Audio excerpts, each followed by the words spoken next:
Assalamualaikum warahmatullahi wabarakatuh. Perkenalkan, nama saya Qotibul Umam. Di sini saya akan membawakan atau menyampaikan materi dari tema nomor 11, yaitu problematika pendidikan multikultural dalam keberagaman budaya. Nah, sebelum kita masuk ke materi inti, kita harus tahu dulu apa sih definisi tentang pendidikan multikultural itu.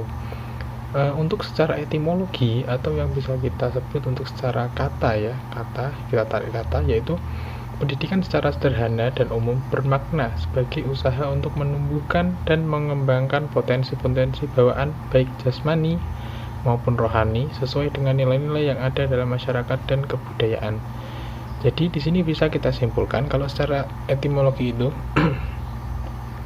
pendidikan multikultural itu adalah kayak kita itu belajar untuk mengembangkan apa sih yang ada di dalam diri kita ini, apa sih bawaan yang ada di dalam diri kita ini.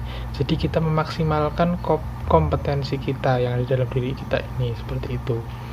Lalu yang kedua itu ada yang namanya secara terminologi, yaitu secara istilah.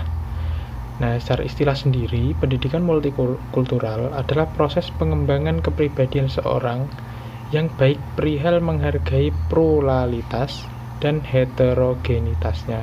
Mungkin yang kurang tahu heterogenitasnya itu adalah keanekaragaman. Jadi heterogenitas sebagai konsekuensi keragaman budaya, etnis, dan aliran agama.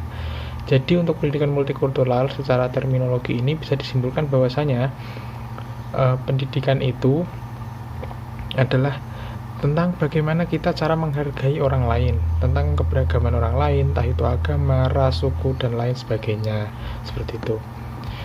Lalu kita masuk ke dalam problematikanya. Nah, di sini kita akan membahas tentang problematika dalam keberagaman budaya, karena kan di dalam pendidikan multikultural itu ada problematika saja, tapi di sini saya akan membahas tentang keberagaman budayanya. Itu masalahnya di mana sih gitu. Oke. Baik. Yang pertama itu adalah di kecemburuan sosial atau diferensiasi tingkat sosial ekonomi, seperti itu. Nah, kecemburuan sosial ini terjadi karena adanya ketidakadilan dalam berbagai bidang kehidupan antara kelompok satu dan kelompok lainnya.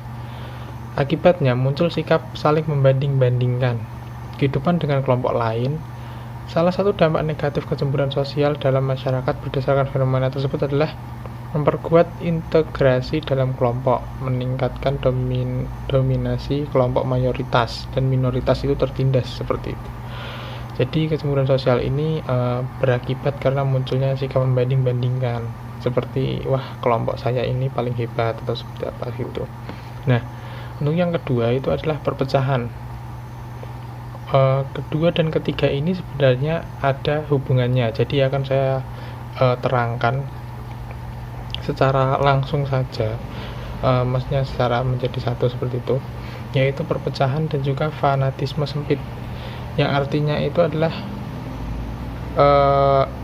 menganggap bahwa kelompoknya lah yang paling benar, paling baik, dan kelompok lain itu salah, seperti itu. Jadi kayak kelompok kita tuh paling benar, paling harus diikuti, yang lain tuh tidak boleh, seperti itu. Nah, lalu apalagi bila fanatisme atau perpecahan ini itu mengandung atau berbaur dengan isu agama. Jadi itu yang paling bahaya itu ada di situ. Lalu kita lanjut ke poin yang tadi yang kedua ketiga sudah langsung satu kesatuan definisi, langsung saya lompat ke nomor 4, yaitu kurang kokohnya nasionalisme. Nah,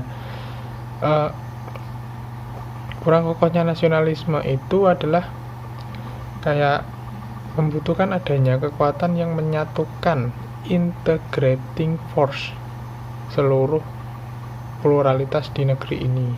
Contoh saja Pancasila sebagai pandangan hidup bangsa, kepribadian nasional, dan ideologi negara merupakan harga mati yang tidak bisa ditawar lagi dan berfungsi sebagai integrating force, seperti itu. Nah, permasalahannya saat ini tuh Pancasila itu kurang mendapat perhatian dari kependudukan, yang semestinya sejak isu kedaerahan semakin semarak. Jadi kurangnya kokohnya nasionalisme itu kita kurang mengaplikasikan atau mengimplementasikan tentang Pancasila dalam kehidupan kita.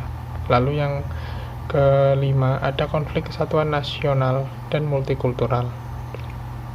Nah, adanya tarik-menarik antara kepentingan nasional dan multikultural, yaitu di satu sisi itu ingin mempertahankan kesatuan bangsa dengan berorientasi pada stabilitas nasional. Namun dalam penerapannya itu, kita pernah mengalami konsep stabilitas nasional ini dimanipulasi untuk mencapai kepentingan politik tertentu.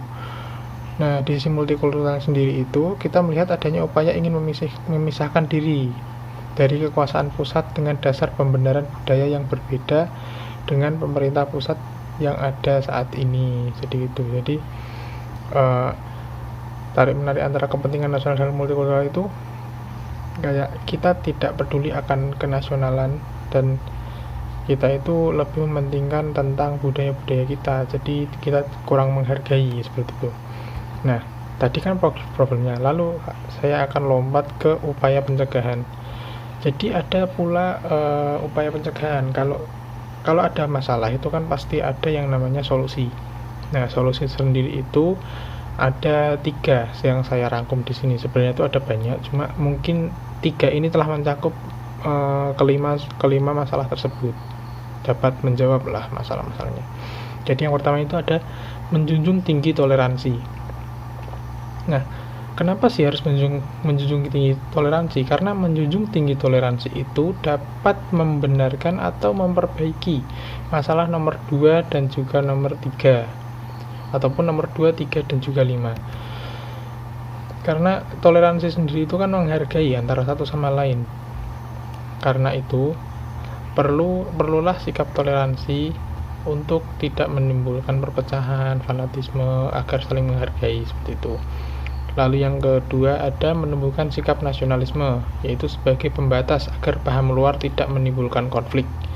Nah, nasionalisme sendiri itu ya kita itu sebagai satu kesatuan bangsa Indonesia. Jadi kita itu harus saling mengerti satu sama lain bahwasanya memang kita ini berbeda tetapi kita tetap satu, yaitu bangsa Indonesia, seperti itu. Jadi jangan sampai ada provokasi-provokasi dari luar untuk menimbulkan masalah dan menyebabkan perpecahan di Indonesia, seperti itu. Lalu yang ketiga ada kesetaraan pedagogi. Kesetaraan pedagogi sendiri itu menyetarakan pendidikan setiap peserta didik. Jadi peserta didik itu mendapatkan ilmu-ilmu yang setara. Jadi kalau kelas 1 mungkin entah itu yang ras ini, suku ini, yang mungkin dari tempat ini, agama ini, itu mendapatkan pendidikan yang setara dengan yang satu kelasnya, seperti itu. Jadi semua itu setara, maka dari itu akan menutup yang namanya masalah kecemburuan sosial tadi. Bahkan konflik kesatuan nasional dan multikultural itu bisa tertutup dengan adanya seperti itu. Nah, mungkin itu saja dari saya. Terima kasih. Jika ada kurangnya saya mohon maaf. Wassalamualaikum warahmatullahi wabarakatuh.